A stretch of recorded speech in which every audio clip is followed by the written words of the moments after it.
So far, so good. I'm here. Good. We just have a few seconds to go here, it looks like. Good to go. Did you see the waiting room? Is that? Yeah, what, when I'm here? Okay, I don't have them on the list, so.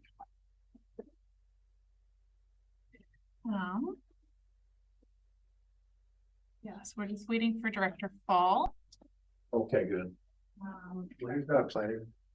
Oh. He's not on the committee, but Well, then we're good.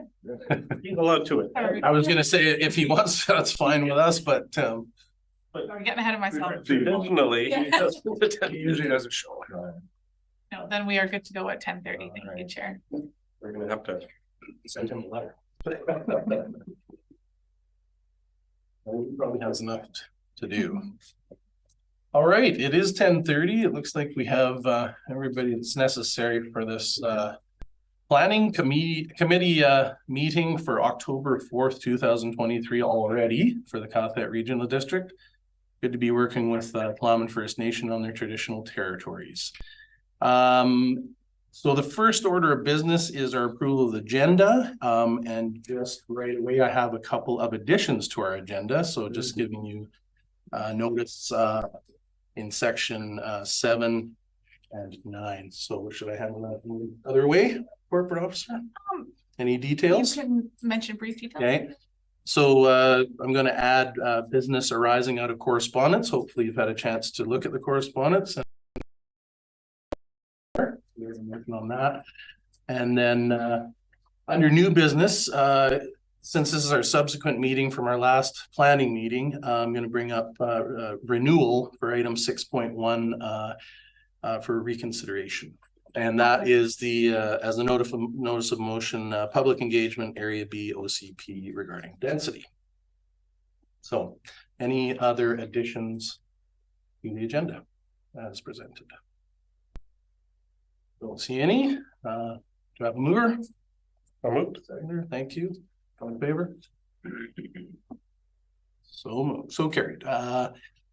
Next, adoption of the minutes from August 2nd. I guess we didn't have to meet in September, so see any errors or omissions from the minutes. Seeing none, I didn't see any. Okay, so move to seconder. Thank you, Director Brander. All those in favor? Carried, thank you. So we're on to delegations and inquiries. 4.1, we have DG Blair, Stewardship Center for BC, Special Projects, Green Shores. We talked about that a little bit in the board meeting. This is the Senior Technical Advisor for the Green Shores for local government. Do we have this person available? Yeah, we are in the meeting, Chair. We'll just give them a moment. There we are. Oh, hi. Thanks very much. So can I share screen? Is that, it says share video. I don't want to share video. I wanted to share my presentation. Thank you, Ms. Blair. So just a couple things, just in case you're unaware, we have 10 minutes for the presentation and then room for some questions afterward. And I do think we can share unless we get some technical glitches, and we'll reset the clock as we get going. Okay, I'll go ahead and get going. Okay, thank you. Thank you. And slideshow from the beginning. Great. Well, thank you very much for this opportunity. Good morning. I'm DG Blair, and as mentioned, I'm a Special Projects Coordinator. I've been with the Stewardship Center for about 14 years now, previously as Executive Director, and now semi-retired, focusing on the projects that I really love, including Green Shores. So I wanted to just give a brief overview of what Green Shores is all about and how it might align with QRD priorities. So some of you may be familiar with the Stewardship Center for BC. We're a nonprofit focused on strengthening ecological stewardship in British Columbia by providing educational, technical, and capacity programs and resources to organizations, governments, the private sector, and the general public. And we always work in a collaborative manner. And some of you may be very keen-eyed and looking in the photographs on the upper right and lower left, and those are some Green Shores workshops that in your regional district.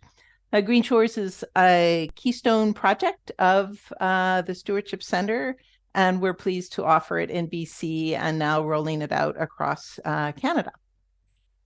So what is Green Shores? So Green Shores is basically a framework for designing and applying nature-based approaches to shoreline management. It focuses on practices, best management practices that are sustainable and that restore or enhance shoreline on both coastal and lake settings. It's intended to help communities adapt to climate change by fostering a healthy shoreline ecology that ultimately benefits human well-being. And this is really supported by current research.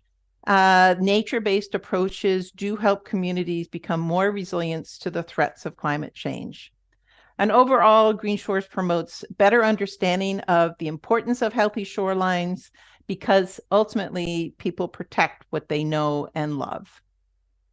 So Green Shores is based on these 4 guiding principles. We want to preserve or restore shoreline physical processes. We want to maintain or enhance habitat function and diversity. We want to prevent or reduce pollutants from entering the aquatic environment. So we're not just concerning ourselves with what happens just on the shoreline, but upland as well. And finally, we want to really encourage practices that avoid or reduce cumulative impacts on that shore. And all Green Shores verified projects must meet all of these guiding principles. But shorelines are very complex areas. They have a variety of influences and drivers, including the coastal processes, and it really varies where you are. This diagram is really great because it really shows the sort of the transient and the movement aspects of shoreline in terms of sediment transport, sediment waves, where there may be erosion, where sediment may accumulate over time. So we have to remember that hard armoring dams trap sediment, groins and jetties block sediment transport, and hardened shorelines cause erosion and impact sediment transport. And without these vital processes, our shorelines don't remain healthy. So Green Shores is really about supporting healthy shorelines in terms, especially sediment transport. And you can think of it as a framework like LEAD for the shoreline. You can see this example in just outside of Nanaimo and hardened shoreline. And then after Green Shores, this is what the shoreline looks like. A lot healthier, supporting that and more resilient. I always like to show the before and the after. This is another example on Vancouver Island. You can see significant erosion along the shore and then a healthy shoreline here. This used what they call a hybrid approach. One thing that a lot of people don't realize is about changes over time. This is, again, Vancouver Island. You can see with the level of the shore is sort of more or less close to where the houses are built. And we have a mostly sandy shore. Then after about 50 years, a lot of hardening of the shoreline. This example on the left, they've lost about 1 meter of beach, and you can see it's now a combination of gravel and cobble. And so in this Green Shores project, they reestablished the sandy beach. You can see how the wrack is following up there and staying on the shore. And so that's an example of Green Shores restoration.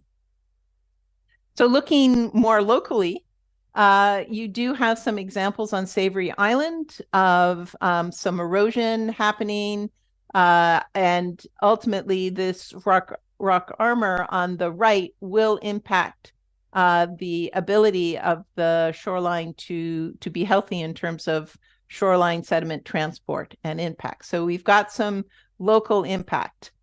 So I always like to give this example here of what does hard armor do? It basically increases the impact on the shore, and that you have a wave height of 5 to 10 times at breaking if you've got that hard armor. And we have our extreme example over in the UK, some hard armor along there. And I'm just amazed at the size of these waves hitting the second story of that church. So we want to have shorelines that have good value as well for habitat, because ultimately functioning shorelines are vital to our most iconic species. If we have that vegetation feeds all the way up the food chain, and Green Shores designs ultimately strengthen that food chain. So looking at some of the values more locally, when we had the workshop on Savary Island this past August, participants identified that ecosystem services, access, recreation, food security, and Indigenous values were really high values of their shore, but they recognize some of the threats to their shoreline include development, climate change, sea level rise, storm surge, loss of vegetation, and pollution. So these are very real values and threats to the local ecosystem.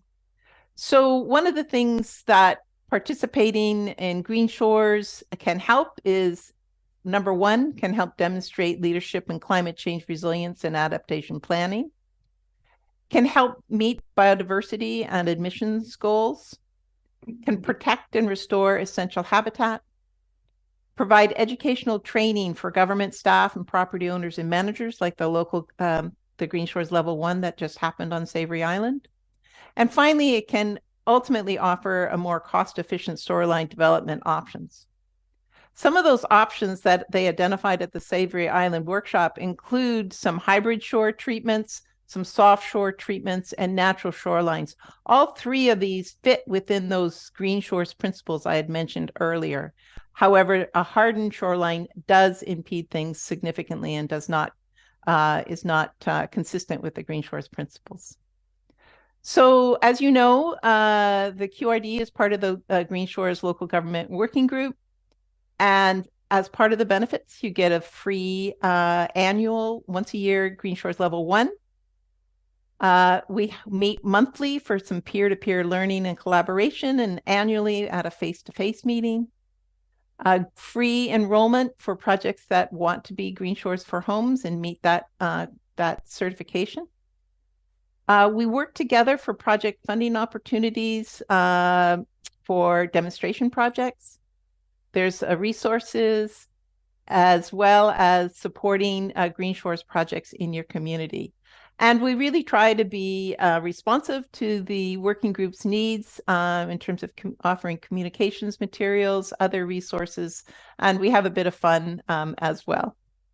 So that's very briefly a really high level overview of Green Shores, and I would be happy to answer any questions that you may have. Thank you. Very good. Well, your timing is excellent, by the way, and couple of compliments for not getting too much of my bald spots in some of those pictures, but I was able to participate in the workshop. So we do have a couple of questions, I think. So I thought I saw Director McCormick. Yes, thank you, Chair. And thank you very much for the presentation. I took the Level 1 a couple of years ago on Chexada when it was offered there. And I'm wondering, is there an advantage to taking Level 2, and is that ever offered? Or do you just keep kind of repeating Level 1?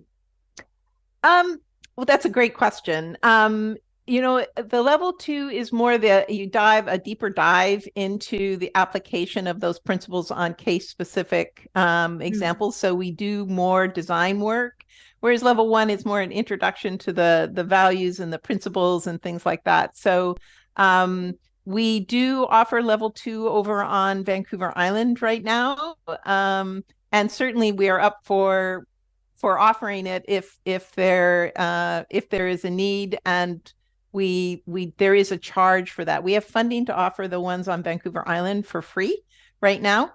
Very high demand though. Like we have one coming up in Qualicum Beach, and it's already over full. And the next one is in Victoria in March. So it depends on how keen you are. I love Level 2 because you really dive into it.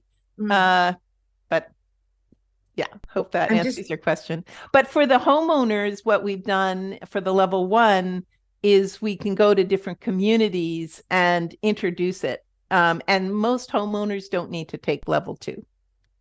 Okay, I'm just wondering about offering the program virtually so that people in remote locations, we might not get the field trip, but you get pretty much everything else, I would Well, think. we spend a lot of time in level 2 working in small groups and actually going on site and working through examples. So we did do it during COVID virtually, but it not quite the same. And we get a lot of cross fertilization. So, I mean, I think, we could probably generate enough interest in between the Powell River area and Sunshine Coast maybe to offer a level 2 if we could work on figuring out a way to fund it.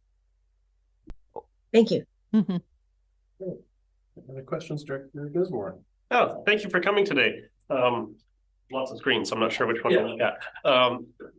So I'm in over Electoral Area B. We have some coastline. I believe you did some work in the Myrtle Rocks area in the past. And my question and curiosity is we got a lot of property owners out there. We don't have the building permits. We don't have those regulations. And it's kind of like we got to get the community to buy in, which thankfully I hear a lot of residents are keen on, implementing these kind of things. And I'm wondering, are there grant opportunities or funding sources so that a property owner can, take a look at what they've got going on their shoreline, and if they want to, re-green it, how would they access it, and how do I share that information with them? Yeah, another terrific question. We are working with the province on an incentive project to offer small grants to property owners. However, it is just in the pilot stage for this initial year or initial couple of years for Vancouver Island. However, being part of the local government working group, the pitch is that we will work with those communities for offering these incentives in the future. They're modest. And as I say, we've just started it, but it's a 5-year pilot. Or it's a 5-year project. And so the intention is to build over time. So although we don't have anything right now that we can offer, we are moving in that direction. So not probably exactly the answer you wanted to hear. But the other thing is we are looking at some neighborhood scale potential for a project. For looking at if we can get a group of homeowners that want to work together and help fund that. And so that's something actually we're going to be talking about at our local government meeting in October, as the possibility of applying for some grant funding that we could offer something along those lines. So there's some possibilities, some good, strong possibilities. Okay, good to know. And it sounds, I like the promising, they're working on the pilot project over on Vancouver Island. And I'll just kind of throw this out there as a little bit of information. There is the Association of Vancouver Island and Coastal Communities, which is, I'm sure you're aware of, which represents Vancouver Island and then a whole bunch of the coast. And who knows, maybe when discussing with the province, you can say, well, yeah, Vancouver Island's great, but how about the whole AVICC area? And maybe they'll bite, maybe they won't. I hear you for sure. Thank you. No further questions from me, Chair. Thank you. Just quickly for me, I really appreciate your presentation. It brought back a lot of the material from the course, and I totally enjoyed that full day. It's a big commitment for people, and you don't know going in. So I just want to reflect that you're, connect, understand, and act are your mottos.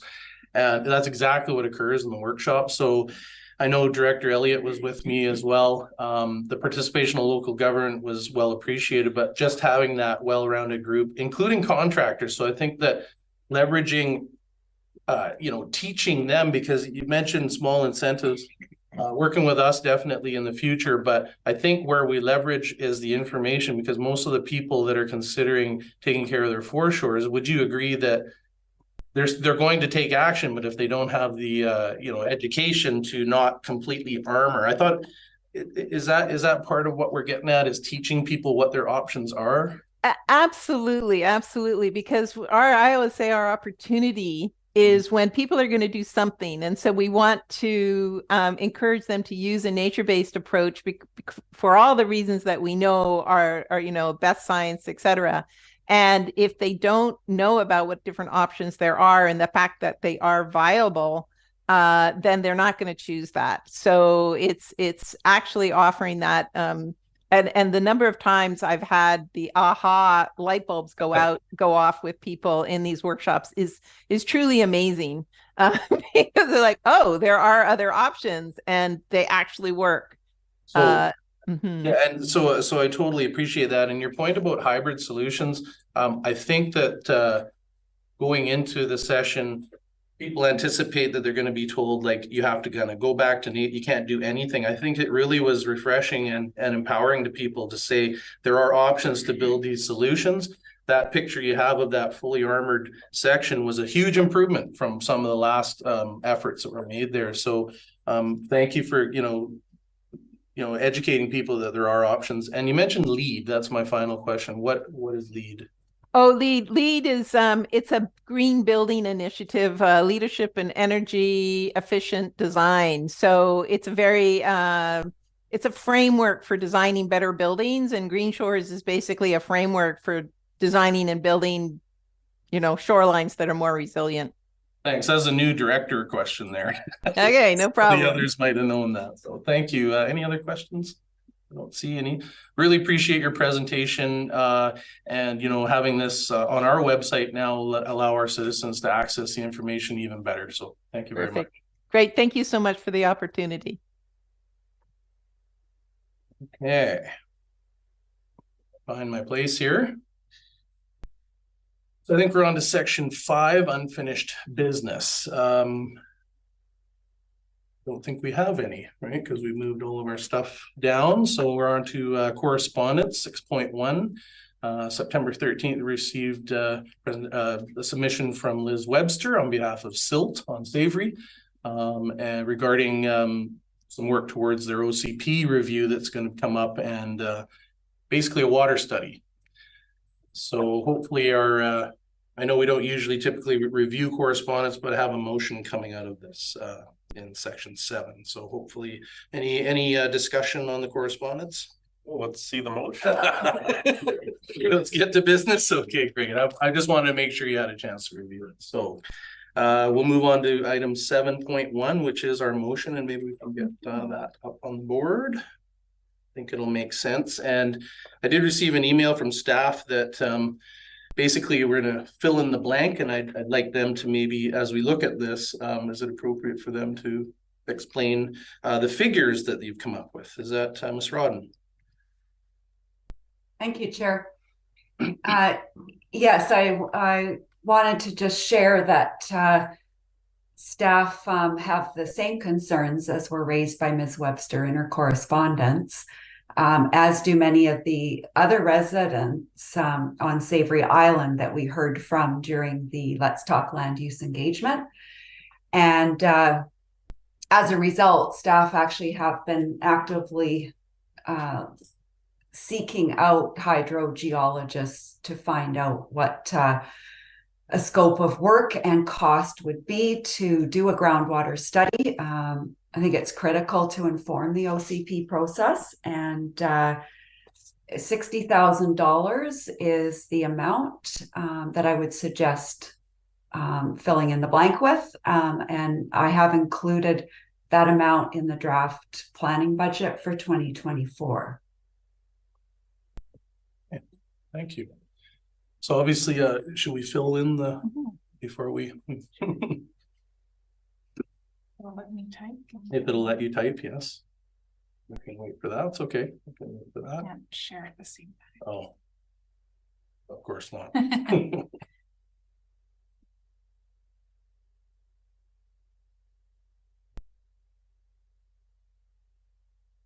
Okay. Ms. Rodden. Oh, Ms. Rodden?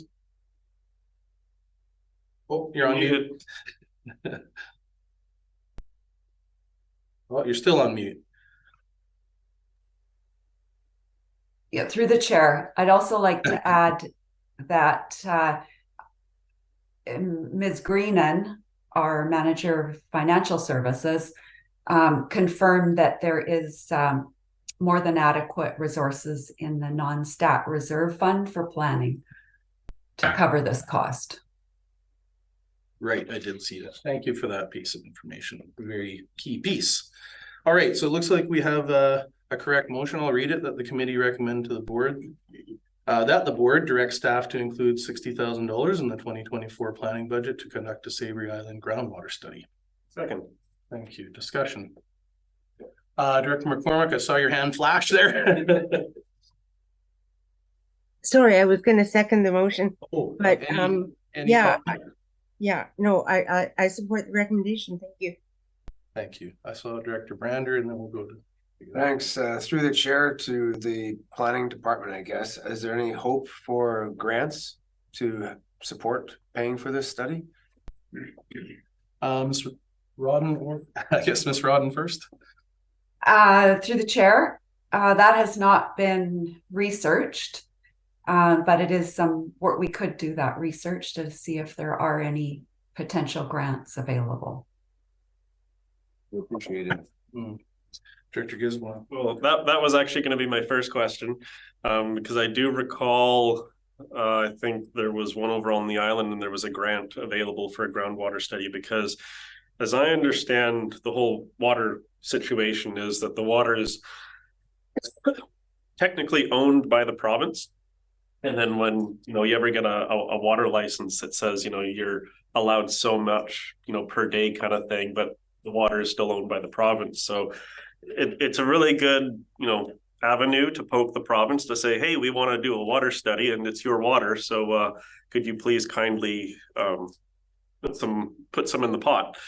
My second question is, can we use community works funds to help fund this study? Is that one of the allowable uses for our community works funds? I guess you're the CAO right now, acting CAO. Thank you. Thank you, Chair, through the chair.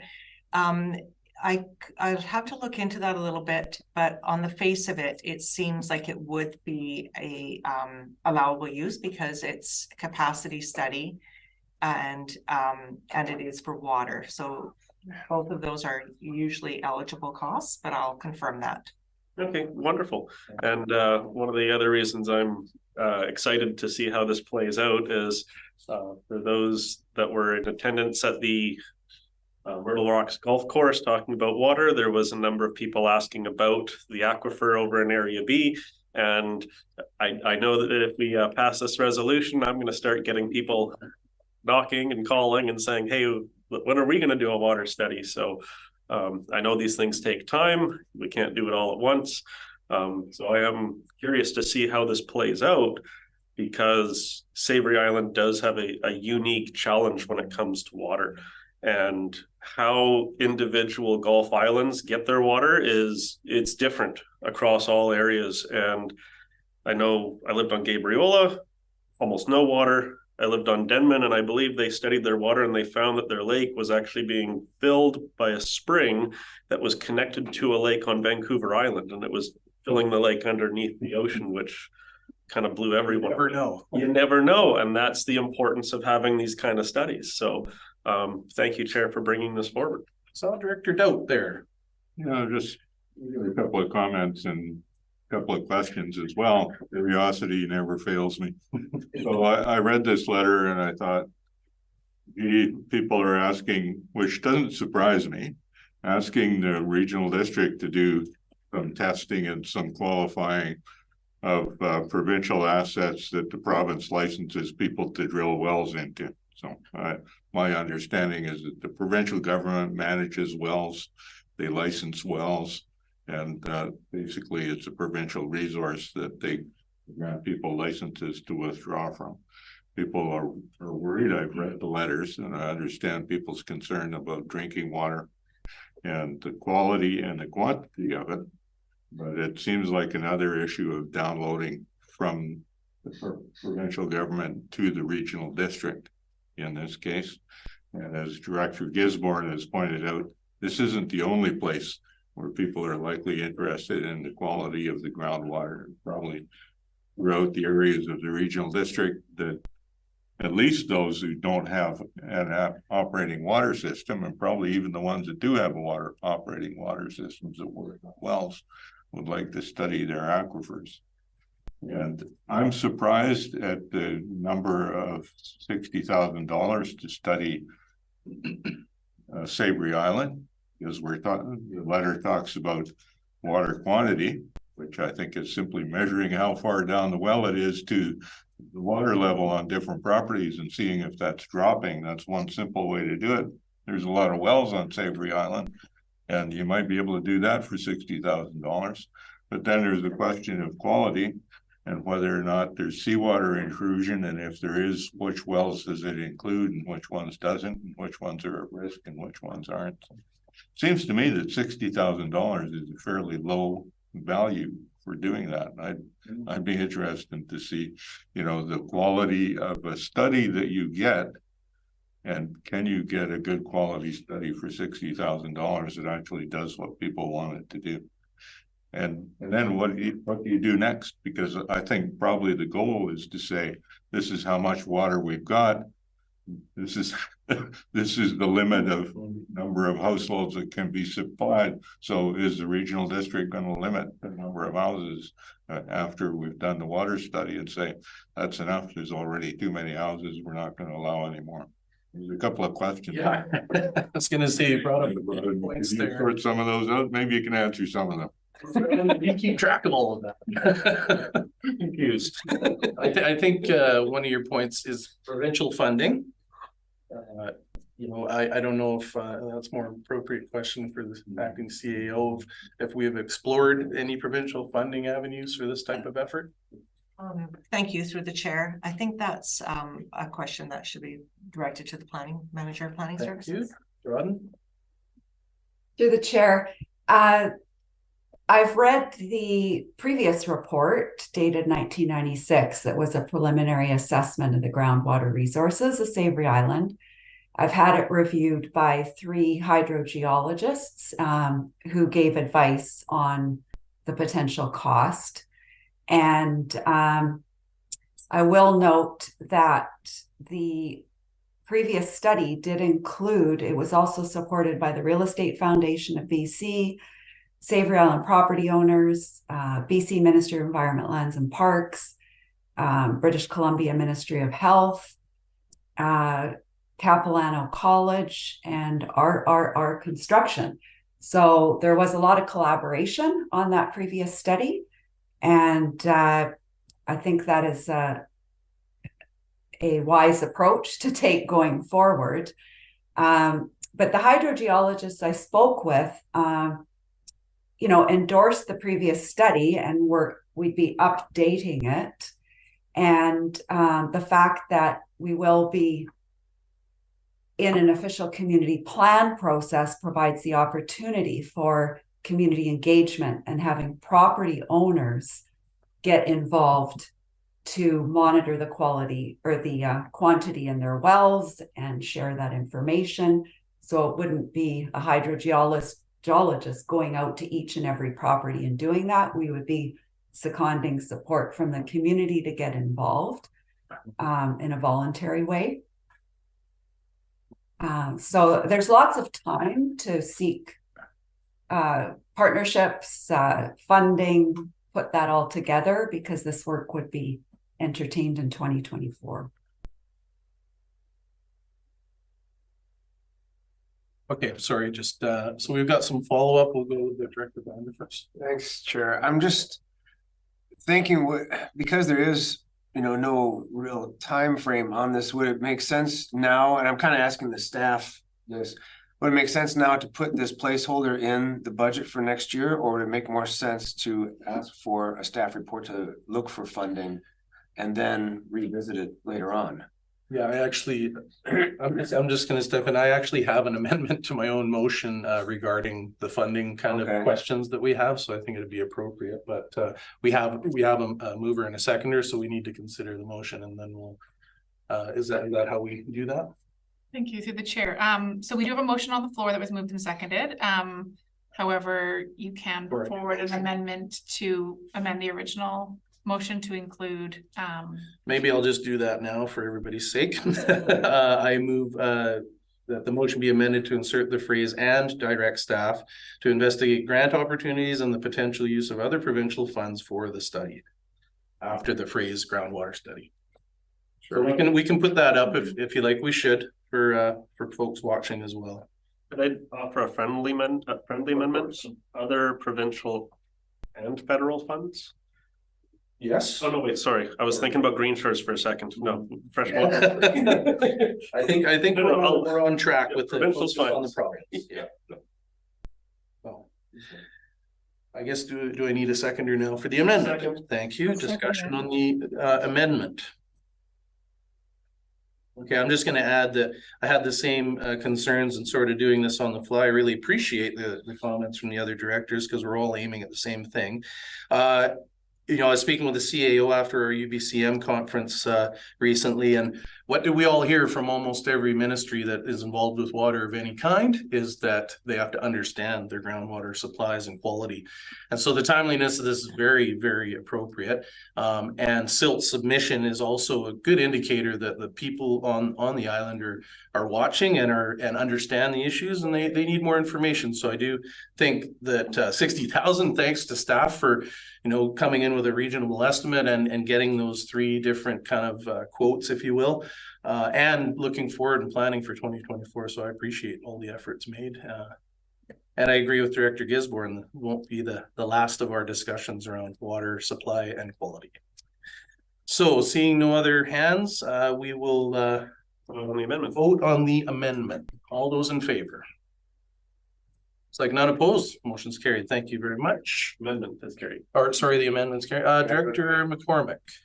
Yes, so we're back to the main motion now. Yeah, thank you. As amended. Okay. Yeah, so we're back to the main motion that the committee recommends to the board that the board directs staff to include 60,024 planning budget. If I might just have a quick comment and a question, and that is that because water is the new gold, we all accept that without water, we really have no quality of life at all. Can the hydrogeological studies be built into the OCP process so that when each one comes up for review, that will be something that kind of automatically happens?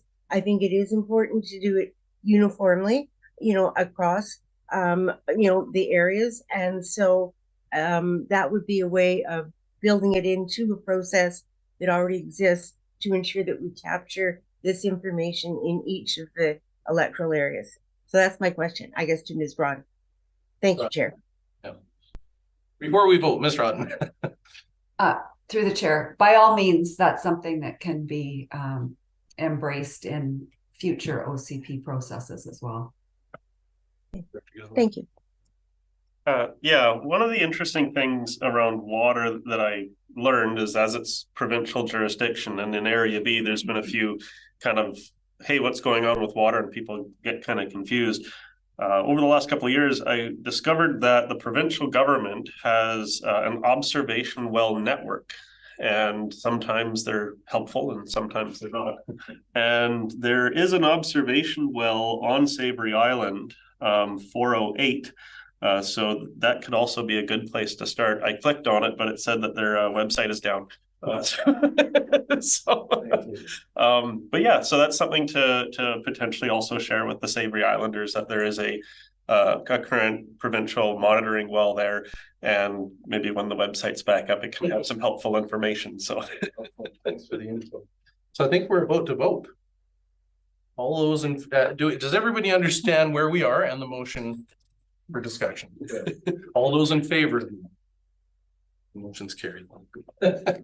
Okay, good work. I think we're on to 8.1 reports.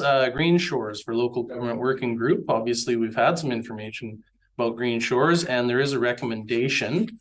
Oh, sorry, Director McCormick. Sorry, got my head down.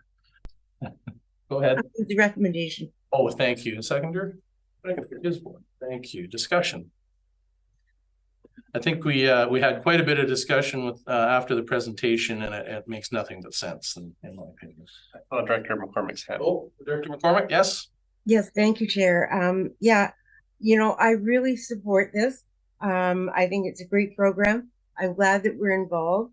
I'd like to see more opportunities for sharing the information, you know, with the public, because I think that although people have heard of it, they don't necessarily know that much about it. So anything to promote, maybe in one of our monthly ads in Got That Living or something, that we can promote that this information is available through the Stewardship Center. And so, yeah, I just want to see us publicize this a bit more so that more people take advantage of the principles of it and learn to adapt those to their own circumstances. So thanks. Thank you, Director McCormick. I echo those comments because literally a week after I did the course, one of my constituents was talking to me about their shore, and I said, hey, you should go to this website. So it was like totally good timing. Ms. Rodden.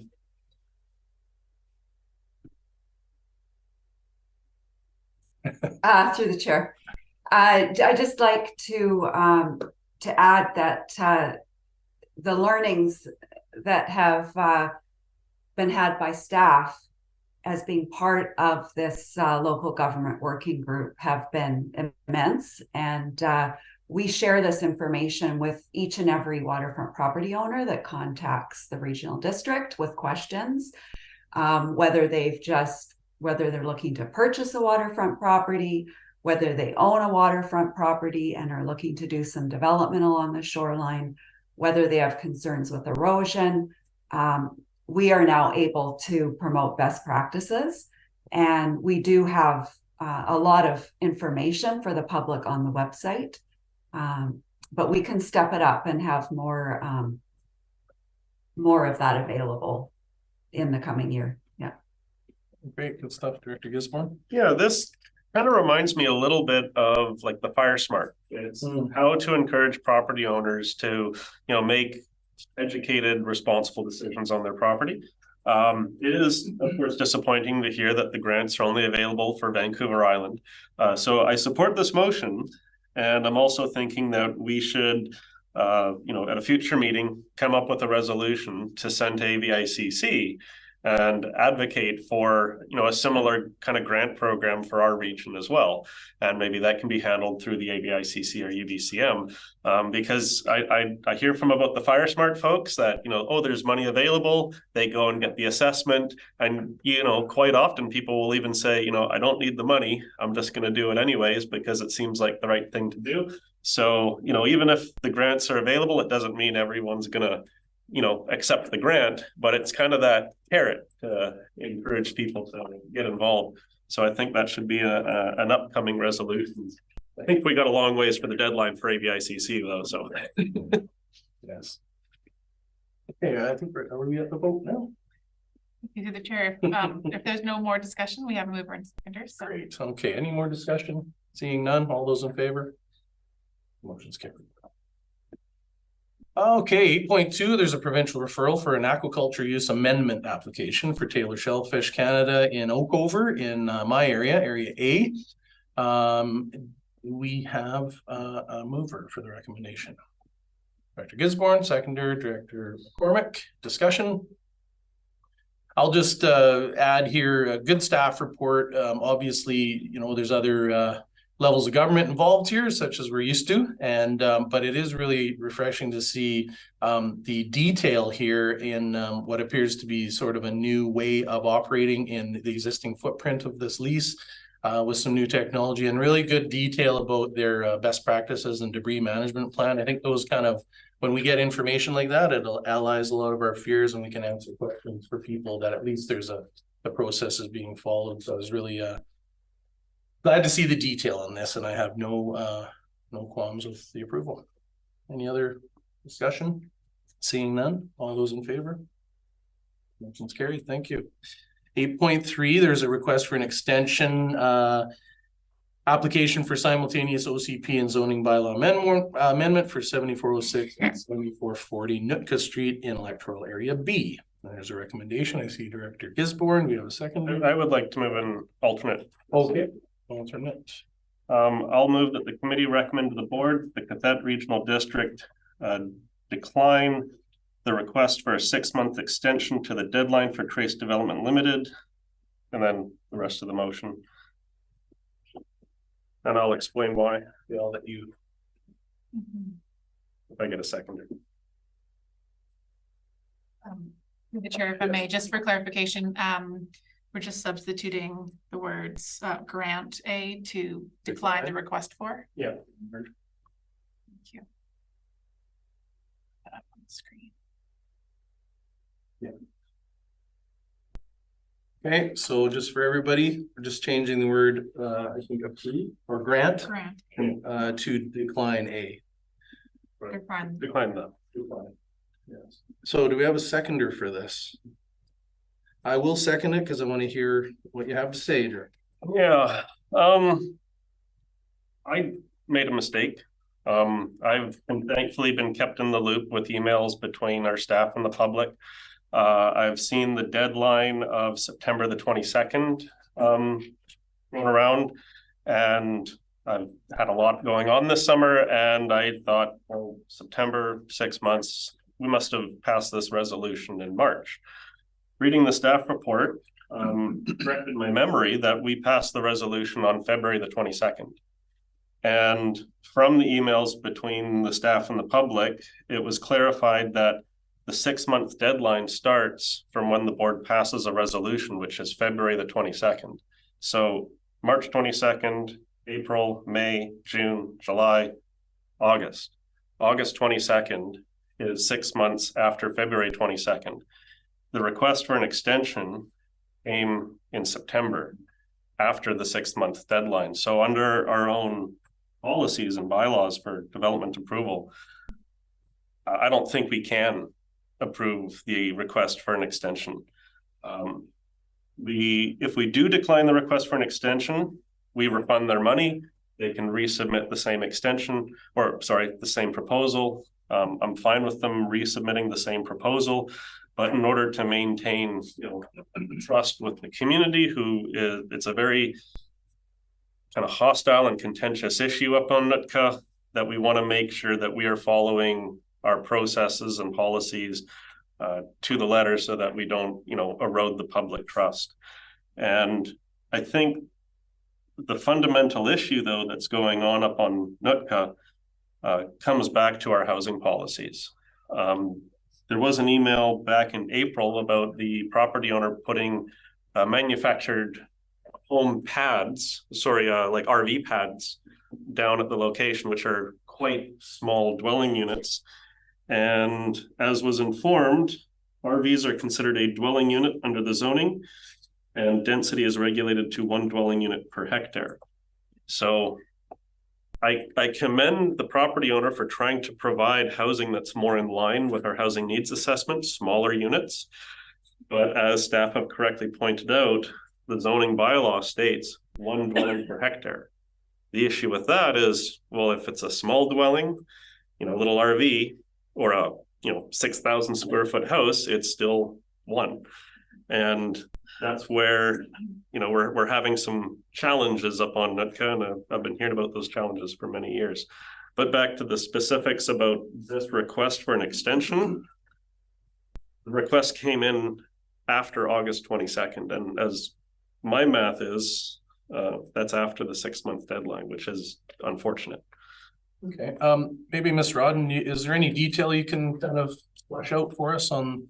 I know there's been, some activity on this file.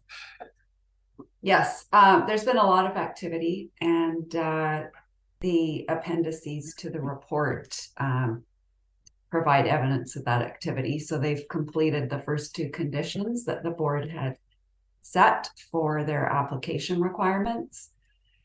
And they're well on their way to planning for the public information meeting. I respect the concern raised by Director Gisborne. It is a decision of the board. But I think given that the applicant's shown significant progress in meeting the conditions and would like to plan the public information as soon as possible, if their request is declined, it's going to set that back. And I think the public is kind of looking forward to the public information meeting so they can ask their questions and better understand what the applicant is asking for. But it is a board decision on whether to accept or decline. Director Doe.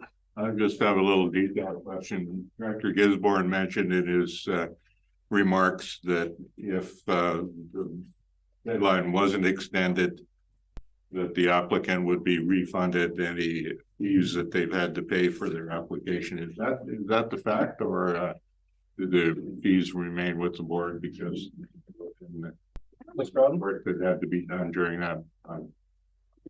Through the chair. Yeah, in the report, in the legislative, regulatory, bylaw, and policy impact section on page 3 of the report, or page 3. Yeah. Yeah. Under section 4.6.2, it says once the application has been given an initial evaluation by the manager of planning or their designate, if there is an additional information required to properly evaluate the proposal, the applicant will provide this information within 6 months of the request. If it is not received by the regional district within this time, the proposal will be considered incomplete and abandoned, and the applicable refund as stipulated in section 4.8 will be returned to the applicant. Okay. Should have read that. So should I. But I along the same lines, I had similar questions. I guess for me, we've got a situation where the proponents have completed a couple of activities. My question is, if we were to deny this extension, and would they be refunded their full money as per our policy, even though those things have been, it sounds like it would, and how, impediments to them reapplying and getting this done and getting to public engagement, I guess, because we really would only have one more stipulation, if I'm correct. Ms. Rodden. Sorry, I see you, Director Fleming. Through the chair. We would have to go through the motions. If the request is declined, we would have to process the refund. The applicant would have to reapply. We would have to process payment and process their materials again. Okay. Thank you, Director McCormick. Yeah, thank you, Chair. I think declining this request sends the wrong message about who we are. Remember our goals and visions in the strategic plan. That we be open and transparent and respond to the public. And I don't see, we've extended the deadline numerous other times on other projects in other situations. I don't see why we would be so hard and fast as to not extend the deadline for this particular project. We're not approving it by extending the deadline. We're merely extending the deadline. So the approval will come, way down the road. But right now, they're in the middle of a process. Yes, they should have applied earlier before the end of their 6 months, but here we are. So I think it behooves us to allow the process to play out, to extend the deadline, and to see, what, transpires from the public meeting, etc. At the end of the day, we'll see how it all plays out. But right now, it's just a matter of extending the deadline, and I believe that is what we should do. Thank you. Thank you. I saw Director Bander. Yeah, thanks, Chair. I would agree with Director McCormick. I think the proponent has demonstrated that they have all the intentions of going through with the providing us with the additional information that has been requested by the board. And it seems like an awful lot of hoops to be jumping through just to get back to the same place, and a lot of work to put on our staff. So I'm comfortable just extending it as the recommendation, or the original recommendation says. Okay, thank you, Director Gisborne. Yeah, I share the opinion of Director McCormick and Director Brander. However, we do have a very difficult hurdle to get over. Development Services Procedure Bylaw number 477 establishes the application requirements, procedures, and authority for amending an official community plan, a zoning bylaw, or both simultaneously.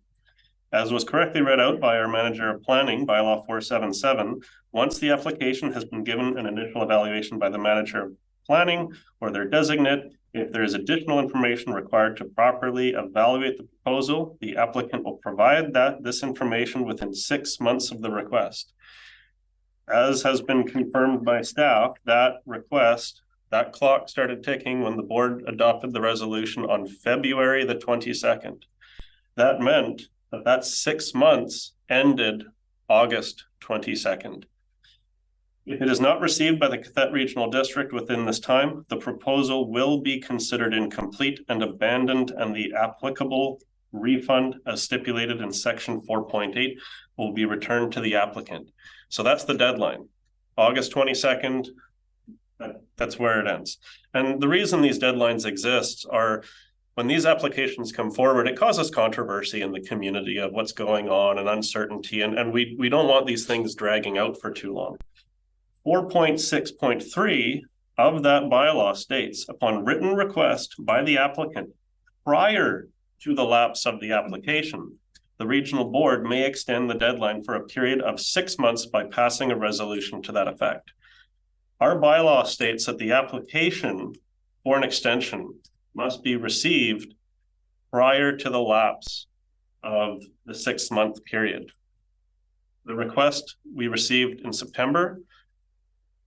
The 6 month period ended in August. I don't see how we can extend the application without violating the Development Services Procedures Bylaw. And that's where I'm hung up. I want this to go to the public. I want to hear what the community has to say. I'm already hearing from the community about this issue, but from a sense of process and procedure, I think we have to stand with our Development Services Procedures Bylaw and, encourage them to reapply because it came in after the deadline. And that's where, I want it to go to the public. I want to see the public engagement. That's what I want. But when it comes to our bylaws, I got to stand with our bylaws. So that's why the motion is before us. Thank you. I think we've all brought up some really good points. We all have the same objectives here. And I think in the end, we are, I've been taught, I'm a first-term director, follow policy, but we're also taught that as directors, in times of decision, when policy doesn't exactly fit the reality, we're asked to make conscientious decisions for the greater good of our community. And in this case, we have similar goals. We want to get to public consultation. Proponents have, shown good faith. There's been some mistakes made, and everybody's been open, transparent about it. We're in this meeting explaining that. And so I'm not going to support the amendment because I think in the end we'll be making a decision down the line. And I think I've heard loud and clear from many people in my area, but also as I travel, that impediments to government operating efficiently frustrate people. So as long as we're open, transparent, we're communicating why we've made the decision we've made. That's my opinion. Director McCormick, I see your hand again there. Yes, thank you. And Chair, I believe the motion that is on the table is that we decline the 6 month extension.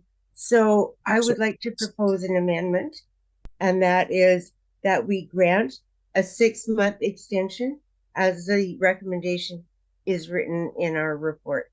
And I would move that as an amendment. Yeah, I'm not sure. That dramatically changes the purpose of the resolution before us. To vote on this one. Thank you, through the chair. Yeah, we do have a motion on the floor to decline the request. We have a mover and seconder. We have a mover and a seconder. So I believe the assembly would likely need to deal with the motion currently on the floor. Okay. And then should that fail, an alternate motion can move forward. Okay. I think that's the way that I'd like to handle this, just so we keep things clean. We have a motion on the floor. It's been seconded. So I'm going to call the vote. So all those in favor, Director McCormick. Sorry, Director McCormick. Yeah, thank you. just to say that I think we need to think outside the box in this one. So I will not be supporting the recommendation. Thank you. Director Elliott. I don't have a vote, but I have a question. Go ahead. The question is granting the extension against the bylaw, would it be unlawful? Would there be something we would need to do in order to allow that to happen if it's contrary to the bylaw? I guess that's my question. I didn't hear the whole conversation. I apologize if it's already been answered. Yeah, Ms. Rodden, any legal ramifications here? Through the chair, as I stated earlier, I think given that the applicant has shown significant progress in working towards meeting the conditions set by the board,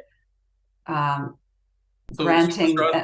Sorry to interrupt. I think what the question is there was a policy question. Is there any relevant bylaw involved? Like, is it contrary to the bylaw? Like, I buy your argument and I agree with you. My question is it contrary to our bylaw to do so? Well, the bylaw specifically says upon written request by the applicant prior to the lapse of the application, the regional board may extend the deadline for a period of 6 months. So technically it's past the 6 months when they asked by 2 weeks. Okay. You know, how big of a concern that is, I don't know. Is really up to the board. To me, I thought that given the fact they'd shown significant progress working towards the conditions, they wanted to schedule a public information meeting in October. So we would be moving towards that if it weren't for the need for the deadline extension. So it will just set that back, and I think okay, it's all off. Thank you. Okay, one more go, Director. Director Elliott has raised a very valid concern because it is such a controversial issue up there amongst the neighborhood, and we've had multiple delegations on it.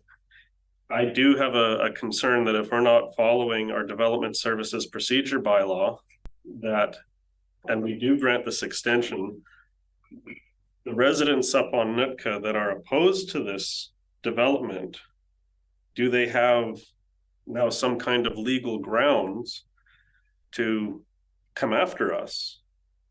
And I'm wondering if this maybe should be moved in camera now, because we're now talking about, you know, the legal impacts of not following our development services bylaw and approving a development extension that has been received after the deadline has lapsed. So I'm wondering if we should table this and move in camera. Oh, I see you, Ms. Rodden. Thank you, Chair. I don't think this warrants going in camera. There is not even an application being considered right now.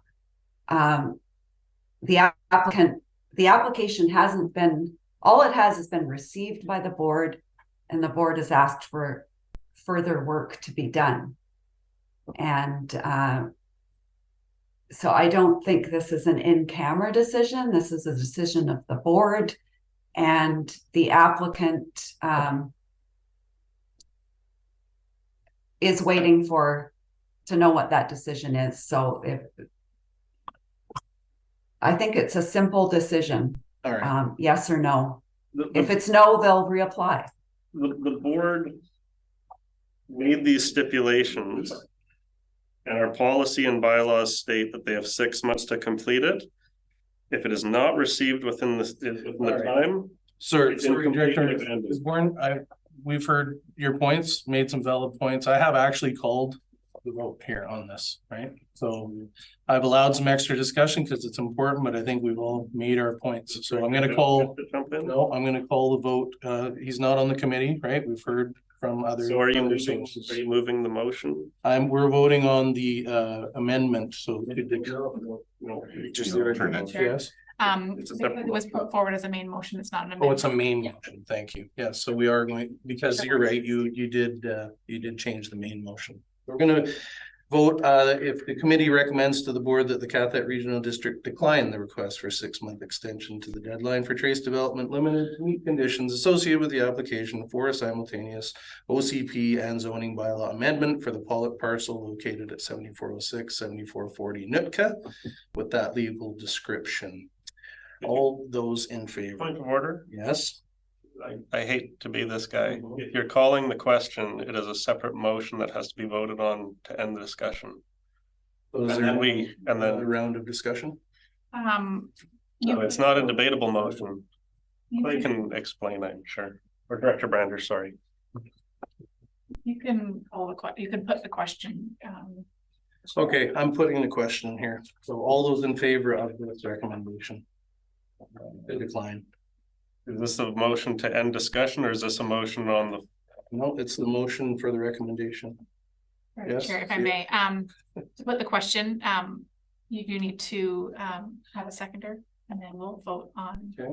the resolution, and then we can. Okay, so we've read the recommendation. Do we have a seconder for this? Easy understand. So to call the vote, Chair, if I may, so to put the question, you would like to call the vote on this particular item, so you need to put forward a motion. Well, it's to put the question, so you've moved that, you need a seconder. Thank you. And then we're gonna vote on putting the question, calling. The vote is to end discussion. I get you.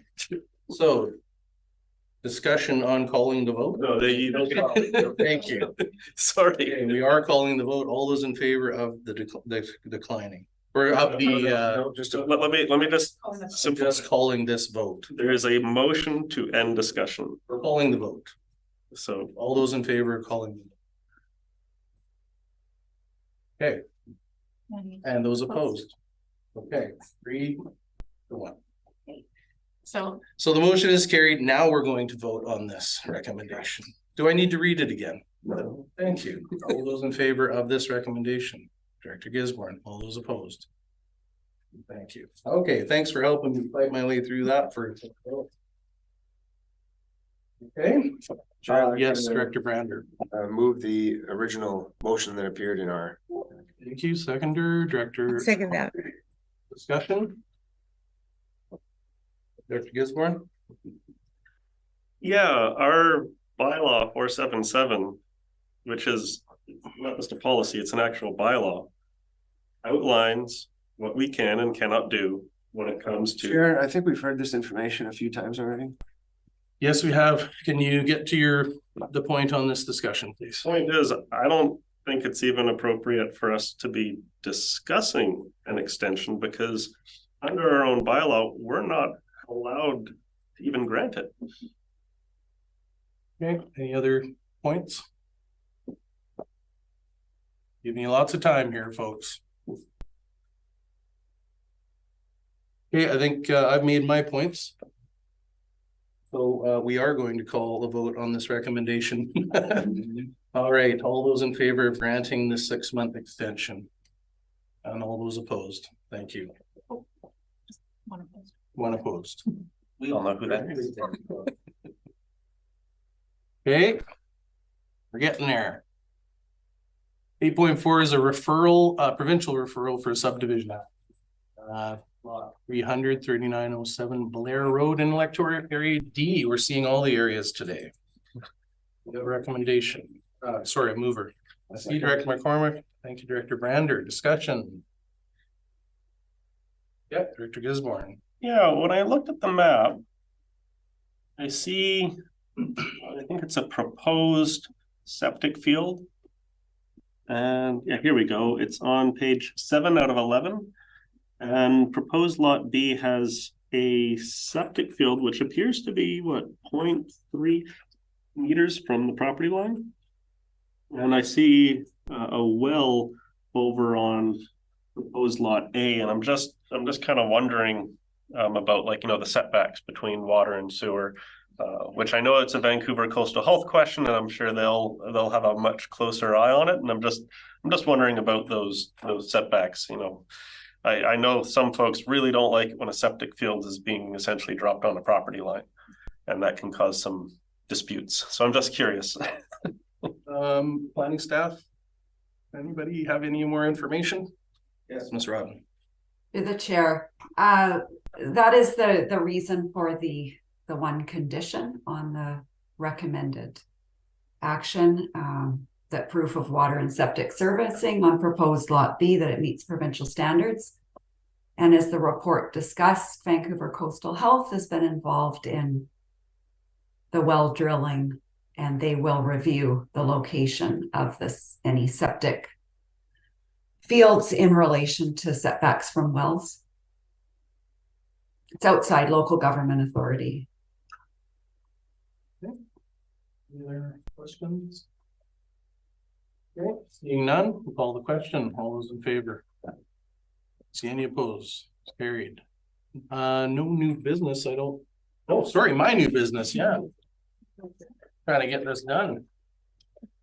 Thank you. So we're going to call this 9.1. It is a notice of motion for the November Planning Committee regarding the public engagement proposed options for Area B CP changes. Do I have a seconder? Oh, it's just a notice of motion. Thank you. Yeah, I'm just getting business done now. You're just done. Yeah. Okay. No, let me just. So all right, there is Mark. Sorry. Because the motion is to, like, we are bringing the item from the August agenda to this meeting, so it's a reconsideration item. If we do want to talk about it at the November meeting, because I don't think it's technically a notice of motion, I think it would then become essentially alive again, and then we would have to move postponement to the November meeting. Is that correct? I hate to be that. I checked with staff on the intent, and they did some last minute work. Any other comments on that?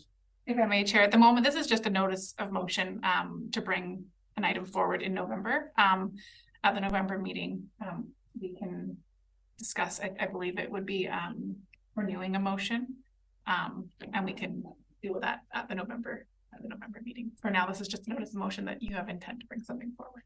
Okay. Great. Hey, Director Doe. I'm going to be that guy too. Is there not a timeline or a limitation on when a motion of reconsideration can be brought forward? Yeah. And I'm thinking giving a notice that you're going to reconsider is different than reconsidering something. And there is a deadline for when it can be reconsidered. And the question is, the November meeting time frame. Well, again, I'll go to the corporate officer because we did discuss this in detail. Thank you to the chair. For reconsideration, there is I believe it's at the same or the next meeting. The notice for renewal is a little different, and there is also a stipulation, I believe, in the Local Government Act that allows the chair to bring an item forward. But as there is no motion currently on the floor, this is just a notice of motion. Might as well. I know we're close to the end. Thanks. Thank you, Chair. Echoing Director Doubt's statement, and this is my understanding, and please correct me if I'm wrong. The chair has the ability to bring a resolution that was previously defeated or stalemated or whatever it's called, but it has to be brought forward at a subsequent meeting, which if this is the motion from August, this meeting is our subsequent meeting. And when an item gets brought forward for reconsideration, and this is where I'm kind of going like, okay, well, once it's in reconsideration, I think it usually falls under old business. This case, it's new business. And I think then the timeline that Director Doubt speaks of means that it has to be at least have some action at this meeting. And that's why just from a pure procedural point, I think it would be pretty safe if we were to say, okay, we'll bring it forward again, reconsider this meeting. And if we do want to kick it over to November, we can just postpone it. But I see our corporate officer who probably could clarify the ramblings of Director Gisborne. So just before I let Ms. Jones comment, I mean, the intent of this was to get the good details into a motion in a timely manner. And because we have these stipulations about when we can bring these things back to the table, this was our intent. We checked with the corporate officer and we'll now hear from her. Thank you so much. So yes, technically you could move reconsideration at this meeting. Anybody who voted on the winning side. So I think this motion was defeated, so could bring it forward. And you could deal with it here, but you could also renew the motion. So it wasn't added to the agenda, and so renewing a motion, it's wide open in Robert's rules. And this way it would allow the members to know and come prepared to the meeting ready for debate. So notice of motion to renew it in November just allows more people time to discuss it. So yep, technically you could consider it at this meeting. But the renewal of the motion is also allowed in Robert's rules. And that could be done at next month's meeting. So it's just what the membership decides that is best for them. Well, my hope is the housing policies of the area BOCP is an important issue, and I just don't want that issue to die due to procedural reasons. So I want the conversation to keep going, and hopefully we can come up with something that'll help out with what's going on up on Nootka. But that's the intention, just so that it doesn't die due to procedure. So if it can still stay alive, have the same intent. Yeah, so it's a zombie motion. Any other new business that I haven't brought up? All right, question period. Do we have the media? Did you hang around? Yes, Chair, I'm here. With regard to item 9.1, could I be reminded of the motion that will be brought forward? Yes, we have to go back to, or we can supply that. Thank you. Rather than scramble. Yes, if that could be emailed to me, Chair, that would be great. Thank you very much. That was my question. Okay, thank you, Mr. Galinsky. I don't see any proposed in-camera session, so we are adjourned. Thank you. Let me get through that bloody vote thing. I was having a mental block.